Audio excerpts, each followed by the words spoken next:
जय माता दी, जय माँ राजराजेश्वरी। आप सभी भक्तों को मेरा प्रणाम। आप सभी का हमारे माँ राजराजेश्वरी ज्योतिष केंद्र में आप सभी का स्वागत है। जिन भक्तों का, जिन जातकों का आज के दिन जन्म दिवस है, नए कार्य की शुरुआत है, शादी की सालगिरह है, उनको भी हमारी तरफ से बहुत बहुत शुभकामनाएं। प्रिय साधकों, आज इस विशेष अंक में हम आपको जानकारी देंगे मोक्षदा एकादशी के बारे में।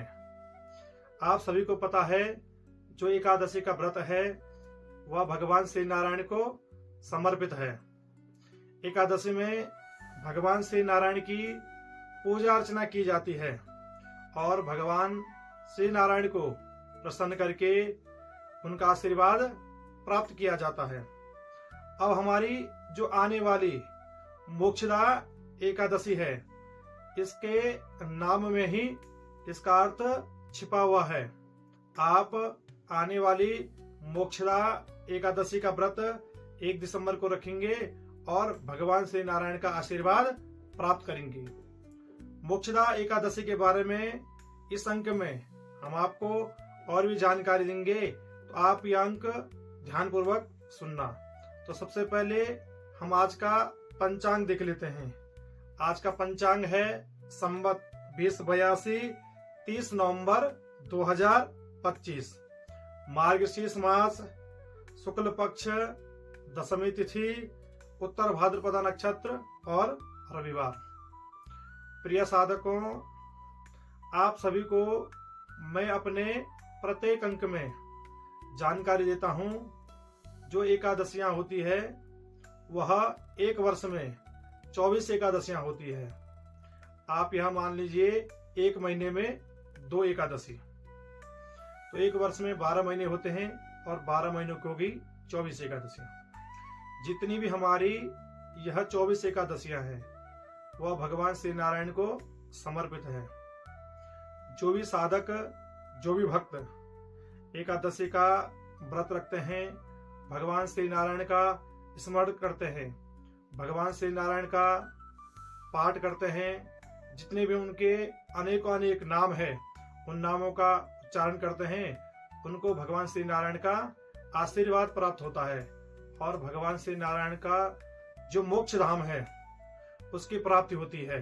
भगवान श्री नारायण के वैकुंठ धाम की प्राप्ति होती है। क्या लेकर आए थे, क्या लेकर जाना है। जो यह संसार है, इस संसार में हम क्या लेकर आए थे और इस संसार से क्या लेकर जाना है। मुट्ठी बांधे खोल के आए थे, मुट्ठी बांधे खोल के जाना है। हमने क्या है, मुट्ठी बांधे खोल के आए थे, मतलब मुट्ठी खोल के आए थे और मुट्ठी खोल के जाना है। इस संसार से हमें कुछ नहीं ले जाना है। ले जाना है तो क्या, धर्म, कर्म, पाप, पुण्य और क्या है, अपने प्रभु की आराधना, अपने प्रभु की भक्ति। देखिए, साथ में ही जाते हैं। आपने अच्छा कर्म किया होगा तो आपको अच्छे फल की प्राप्ति होगी और बुरा कर्म किया होगा तो बुरे कर्म की प्राप्ति होगी। जो यह संसार की मोह माया है वो सब यहीं छूट जाती है। इसलिए हम इस संसार पर आए हैं। हमने इस संसार का पालन तो करना ही है, निर्वाहन करना है, लेकिन अपने धर्म कर्म के जो भी कार्य होते हैं उन कार्यों को नहीं छोड़ना है। बड़े भाग मानस तनु पावा, बड़े दुर्लभ तरीके से हमें यह मनुष्य शरीर मिला है और इस मनुष्य शरीर में हमने क्या करना है, भगवान की आराधना, भगवान की भक्ति। और जो यह मोक्षदा एकादशी है यह अपने आप में विशेष महत्व रखती है। इसके नाम में ही इसका अर्थ छिपा हुआ है, मोक्ष।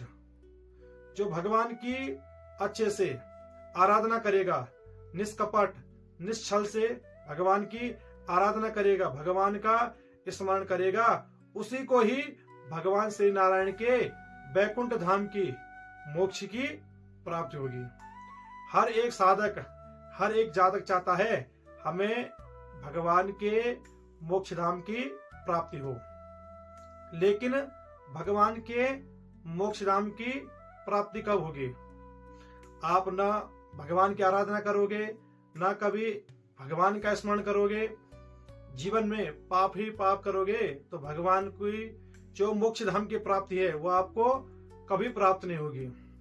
जो आने वाली एकादशी है, मैं ये नहीं कहता हूं आप पूरे वर्ष व्रत करिए, लेकिन 365 दिन एक वर्ष में होते हैं, और 365 दिन में केवल मात्र जो यह 24 दिन है, इसमें आपने भगवान की आराधना करनी है, भगवान का स्मरण करना है। 365 दिन आप अपने ग्रस्त जीवन को दीजिए, अपने संसारिक जीवन को दीजिए, लेकिन कुछ दिन ऐसे निकालिए जिसमें आप भगवान का स्मरण कर सके। आइए आपको जानकारी देता हूं, आपने आने वाली मोक्षदा एकादशी में क्या करना है। आपने प्रातः पवित्र होकर भगवान श्री नारायण का स्मरण करना है, और जो साधक एकादशी का व्रत रखते हैं उन सभी साधकों के घर में भगवान श्री नारायण की प्रतिमा होगी, शालिग्राम होगी, उसका आप अच्छे से स्नान करवाइए। स्नान करवाने के बाद आप अपने तरीके से जो भी आप श्रृंगार कर सकते हैं वो श्रृंगार करवाइए।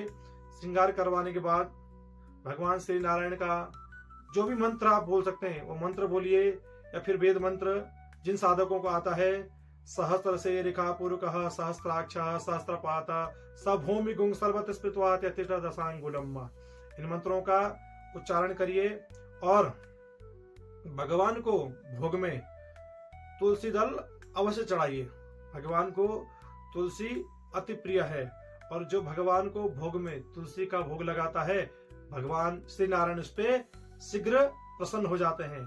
वहीं आपने भगवान श्री नारायण के विभिन्न स्तोत्रों का पाठ करना है, भगवान श्री नारायण के विभिन्न नामों का उच्चारण करना है। आप आदित्य हृदय स्तोत्र का पाठ कर सकते हैं, विष्णु सहस्त्र नाम स्तोत्र का पाठ कर सकते हैं, और इस दिन आप गीता पाठ जरूर करें। और भगवान के अनेकों अनेक स्तोत्र हैं जो आपको अच्छा लगता है, और मन ही मन आप भगवान का ओम नमो भगवते वासुदेवाय इस मंत्र का जाप करते रहें। जो साधक प्रेम पूर्वक श्रद्धा पूर्वक भगवान को भजता है, भगवान का स्मरण करता है, उस साधक को भगवान का आशीर्वाद जरूर प्राप्त होता है।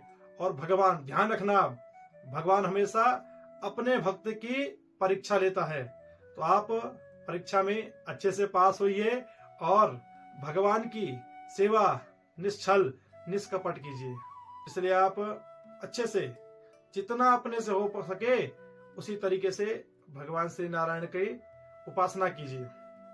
और दूसरी बात, आजकल हमारा जो अंक है इसलिए नहीं आ पाया, हम अपने पूजन पाठ के कार्यक्रम में व्यस्त थे, और जिसके कारण हमारा जो डेली का कार्यक्रम है वो आपको देखने को नहीं मिला। हम कोशिश करेंगे आपको जो सनातन धर्म से जुड़ी हुई जानकारी होती है वो आप तक पहुंचा सके। और जो हमारा YouTube चैनल है, जो साधक हमारे साथ नए जुड़े हैं, वो हमारे YouTube चैनल माँ राजराजेश्वरी ज्योतिष केंद्र को जरूर सब्सक्राइब करें। तो चलिए, आज की संध्या वंदना का समय हो चुका है।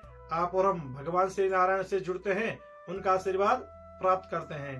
ओम कस्तूरे तिलकम ललाट पटले वक्षस्थले कौस्तुभम नासाग्रे वरमौक्तिकं करतले वेणुकरे कंकणम सर्वांगे हरिचंदनम सुललितम कंठे च मुक्ताबले गोपस्त्रे परिवेष्टितो विजयते गोपाल चूड़ामणि गोपाल चूड़ामणि। इन्हीं सभी के साथ हमारी तरफ से आपके जीवन के लिए मंगल शुभकामनाएं। जय माता दी, जय मां राजराजेश्वरी।